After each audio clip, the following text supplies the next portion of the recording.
300 in. What up, Joe? What up with it? Man, finally got you back on, huh? Yes, sir. Shit, we got a lot to talk about, man. A lot of stuff going on in the world.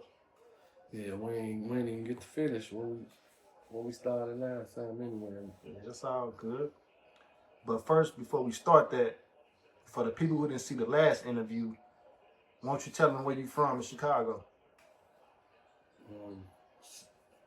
79th, from the 79th area, around 79th and Carpenter, Morgan, and 77th, the Troop, around the Racine Park area. Yeah, okay. Shit, let's jump right into it there, man. So, on our last interview, we was talking about Lil Durk. And I was like, man, I think the Feds better than Rico against Lil Durk.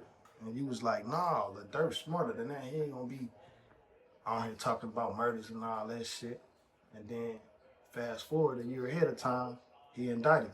So, I sure did say that too. yeah. So what you think about that? What you think about that whole situation that's going on right now? I'm hurt. First of all, my prayers out to him. You know what I'm saying? Him and his family. First of all, but it's a tough thing he going through. Like I don't know. I can't say what the outcome gonna be or whatever. I just know it's tough. When it the feds involved and stuff like that, it's gonna be difficult. Yes. So do you think he got himself booked by talking about all the stuff in the songs and doing all them different things? A lot of that played a part in it. That's for sure. Yeah. That's what they saying in the paperwork. You read it. They saying they got phone records, video evidence, gigabytes of. It's just so much stuff they saying that they got. Man, if they got this much stuff, it's gonna be tough. So if he was a bad man, you think he gonna come out this situation free? I would hope so. I don't want to see no man in jail. You know what I'm saying? No man in jail.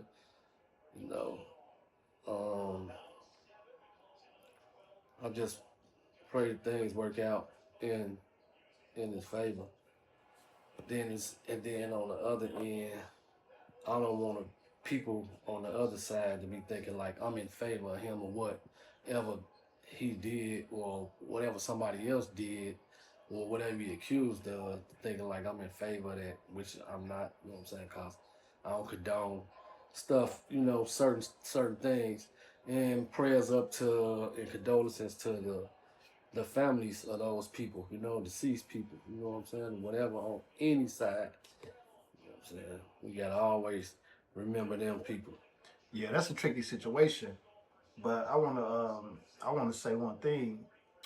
Like you said, you can't take no sides, but what these YNs out here gotta understand, like you can get away for a moment, but you still gotta pay that price, man. Like it's a high power looking, and you gotta pay that price. You know what I'm saying? If you out here doing all that different stuff and doing, it don't matter what you got.